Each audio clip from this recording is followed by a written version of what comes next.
Hello again, everybody. Welcome to Michigan Trails Report. I'm your host, Tom Funk, author of 50 Hikes in Michigan's Upper Peninsula and 50 Hikes on the North Country Trail. And you see me rabble-rousing and posting content on your various Facebook hiking group pages. This week's sponsor, Gateway to Pictured Rocks, located in Germfast, centrally located in the middle of everywhere and nowhere at the same time. It's in the eastern Upper Peninsula. It is on the banks of the Massapequa River and less than a mile from Seney National Wildlife Refuge. Best part, you can reach Marquette, Escanaba, the Sioux, St. Ignace in under 90 minutes. Pull out a broken pencil, get a butter knife, sharpen that pencil lead, write this down. vrbo.com 980761. And as always, I'd like to thank my friend Adam from Kalamazoo, Michigan for providing the music. Thanks again, Adam. Really appreciate it. All right, Trail of the Week. We're back to a North Country Trail segment. Now, this is a cool one. I don't think it gets much love because it's kind of in a goofy spot. It's kind of like between two things, between Tequamanon Falls State Park and the heart of the Hiawatha Eastern Unit. But this is a section from M123 to Naomiking, which is off of the scenic byway that goes on the south end of Whitefish Bay on Lake Superior. It's an 8-mile stretch through the forests along Lake Superior, as I mentioned, and it ends at the scenic byway. Now, the trailhead is south of Tequamanon Falls Rivermouth Unit, and it starts on a snowmobile trail. And you hike in about 1 1/4 miles or so, and you'll come to a bridge and basically a sign that says, hey, snowmobile trail's done. And it is a hiking trail at that point, and you'll be crossing the Silver Creek. And when you come to the byway, and you'll hear the traffic, the trail will squeeze between the road and the lake, and that's pretty cool, having the lake so close to you. But you should keep in mind that if there is a northerly component to the wind that's been blowing for a while, it does experience what they call seiches. And a seiche is basically where the fetch or the distance of the wind is pushing the water is quite long, and it piles up the water and actually pushes it into the woods. And the last time I hiked it, that actually happened. So if you have somebody that doesn't want to get their feet wet or doesn't want to hike this segment, a great strategy is if you're staying at Tequamanon, have them drop you off at the trailhead. Just have them drive around to where they would pick you up at the parking lot and have them chill out and enjoy a few hours on Lake Superior. And it's flat. It should only take you 2.5, 3 hours to hike this stretch, more if you like to dawdle. And you probably won't see anybody else on the trail. I don't think it gets very much traffic. So, it's a nice little segment, and I recommend that you hike it. All right, trail conditions, fire report. Recent rains, it's dampened our area enough where there are no active fires, but it's still pretty dry. Please check with the local authorities about using open fires, or even a fire pit. And it's probably best just to take precautions, especially if you're in a super dry area. Bug report. Well, the ticks, they're still everywhere. They're not going anyplace. Mosquitoes and black flies. Well, the black flies are pretty much done. I haven't seen a report about black flies. Mosquitoes are atrocious, especially in the Upper Peninsula. I see a lot of reports coming out of Tequamanon and Pictured Rocks that they're just awful.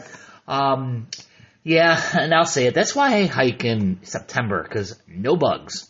That's why, it's one of the reasons why, but you don't have to deal with bugs in September. So just be prepared, have the DEET, have the permethrin, soak your clothes, do all of that good stuff. Let's see. Let's move down to a section we haven't done in a while, and that is Gearhead. And Gearhead is basically about gear. And I want to talk today about the compass. Oh, I know your eyes just rolled because you all know I love the compass and I'm not a big fan of electronic gadgets. But hey, I'm going to talk about the history of the compass. I did a little research and learned that just like most of our cool inventions like fireworks and gunpowder and guns, the compass came out of China. And this thing is over 2,000 years old. And what they were doing is they were using lodestone, which is a naturally magnetized rock. And they were mostly using it for land navigation. And the first known description in writing of the compass being used for maritime navigation was in the mid-11th centuries during the Song dynasty in China.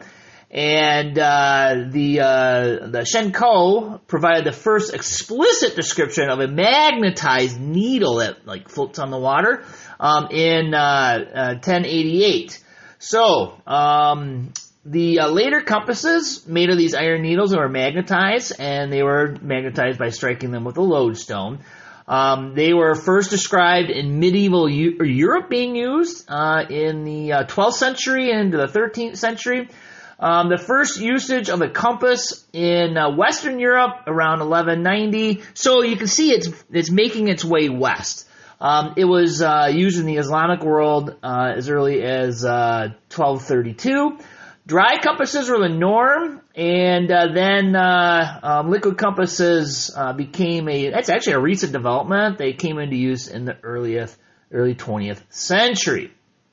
So, they've been around for a while. Learn how to use it. They'll be around a lot longer than GPS units. All right, and in a pinch, you can use a stick as a compass. How?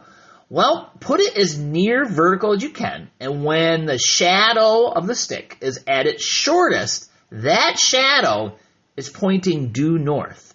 And of course, this only works before noon and on a sunny day, but hey, it is an accurate measurement for true north. And after noon and before noon, there's some trigonometry you could do, but I won't bore you with that. Maybe I'll find a YouTube video and post it on the YouTube channel. Speaking of which, I've been uploading some videos, not necessarily videos I create, but I've been kind of surfing around, and I uploaded some stuff on Tequamanon, and I think I put a Chris Point Lighthouse video in there. I think there's a Point Abbey video in there as well. So, yeah, check those out. I've just been slowly uploading other people's videos into some of the channels that I have. Hey, seeing folks clip off miles. The only one that I know that has definitely finished their 100 miles since the last time we chatted is, of course, our friend Joan Young. And not only has she clipped off 100 miles, Joan has completed the entire North Country Trail for the second time. So, Joan, congratulations. You are my hero. When I retire, I am plotting to use your schedule, because I thought your schedule was pretty smart. You just ran into some weather challenges and such that kind of slowed you down, and Joan was not able to complete it one fell swoop. She had to take a break starting this winter and had to wait for the snow to melt in the UP and the northern lower to finish off Michigan. But she is the first woman to hike at all. There's been another woman, Carolyn Hoffman, who actually hiked and biked it. But Joan has done it twice, and as far as I know, she's the only person to have done the North Country Trail twice. So, let's give her a round of applause. Congratulations, Joan!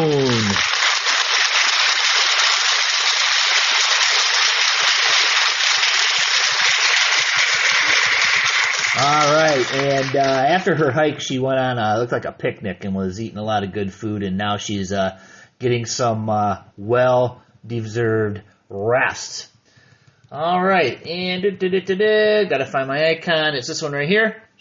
Hey, events and happenings and hikes and things like that. Oh boy, there's a bunch of stuff going on. The North Country Trail has an events page. It has everything trail-wide on there, and I went through there and kind of picked through a few things. Did not see anything on the Michigan Hiking and Backpacking page, the West Michigan Hiking and Backpacking page, Hiking Michigan's Upper Peninsula page. It's kind of odd because it's summer, but everybody's kind of doing their own thing, right? But there is something from Northern Michigan Hiking and Backpacking. Friday, July 14th to the 16th, they have a Nordhaus Dunes camping trip. And Saturday, July 22nd and 23rd, they have a Pine and Manistee River kayak and camp out. So the North Country Trail website events tab is northcountrytrail.org/events/calendar. Let's see. Harbor Springs chapter group hike, July 1st, starting at 9 in the morning. And they're doing, it says, Section 4, north towards Robinson Road, 4.2 miles one way, hike out and back, or as far as you want. Spirit of the Woods hike is, they have a monthly hike on July 8th, 9 a.m.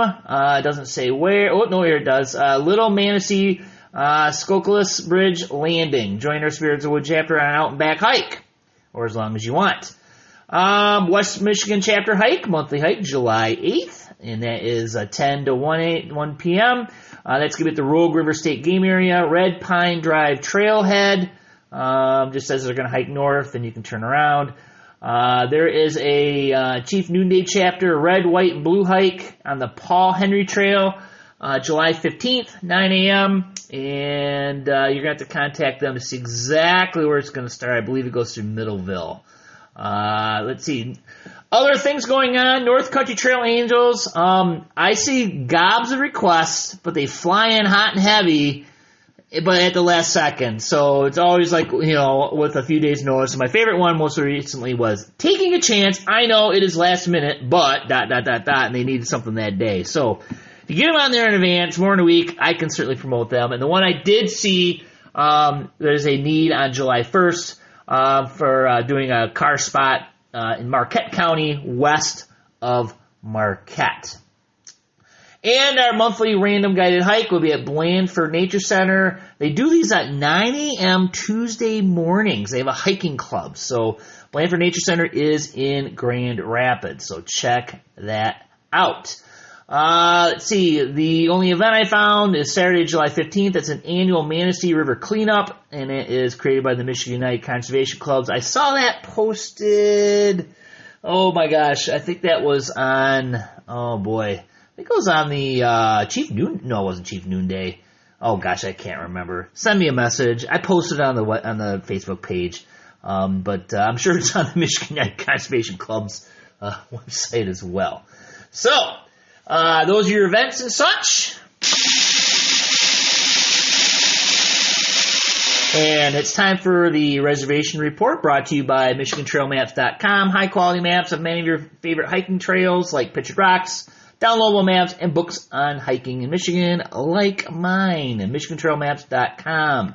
So I did a deep dive on Pictured Rocks. Been kind of not really covering in depth the reservation report, because basically we're at a point in time where, my gosh, if you don't have your reservations by now, you probably are going to have tough time getting them or not getting what you want. But anyways, I did a deep dive. So July 1st, 2nd, and 3rd are completely booked. So you cannot make a reservation, and you cannot, if you're going to start on the June 30th and go forward, you can't, because there's nothing available. July 4th through the 14th, inland sites and no water sites only. July 15th through the 25th, we'll call it creative scheduling. You can make something work. You may not get what you want, but it looks like there's a little lull. And that typically happens every summer. I always say usually 2 weeks after the 4th of July, there's like this lull. And I've been, doing this outfitting stuff I did it for a long time, and I'd see this lull. I see it again. But then on the 26th of July through the 12th of August, basically, Beaver Coves, Mosquito Chapel, they're all full. And what you only have is slim pickings on your inland non-water sites. And on the 10th and 12th, there's only a handful of sites left. Doesn't look like you're going to be able to put anything together on that. So this is the case through Labor Day, too. It's tough, but doable. But weekends are going to be slim pickings, so keep that in mind. Labor Day Saturday, there's only 10 sites left. And once those are gone, you cannot make a reservation covering the weekend. And guess what? Gobs of availability in the fall. And let's see, Beaver, Hurricane, and 12-mile campgrounds, as always, booked solid 6 months out, except for in the fall. They're starting to, you'll see some openings there. Grand Island, I didn't look at it this week. Maybe I'll look at it next week. Sylvania Wilderness, it's starting to get pretty slim. I saw one date that was completely full, but keep in mind there are 13 non-reservable sites, and all this information can be found on recreation.gov website or the app. State parks, Michigan State Parks, midnrreservations.com. I'm now looking ahead to Labor Day weekend for state park camping availability because, 4th of July, everything's pretty much booked. I looked at Tequamanon. There are 10 spots left at Rivermouth. Hemlock, there's plenty of availability, but Portage campsites are booked solid, so there's still room if you want to go up north to Tequamanon over Labor Day. Backcountry camping sites for Porcupine Mountains.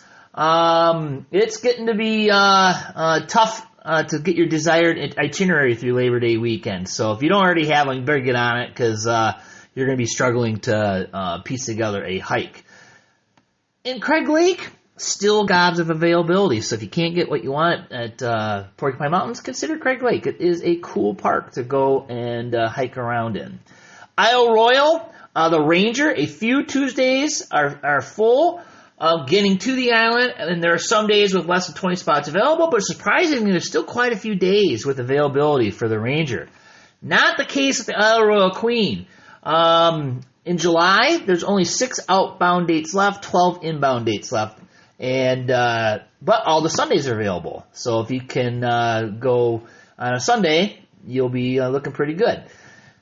And Royal Lodge and everything's going full service right now through September 8th.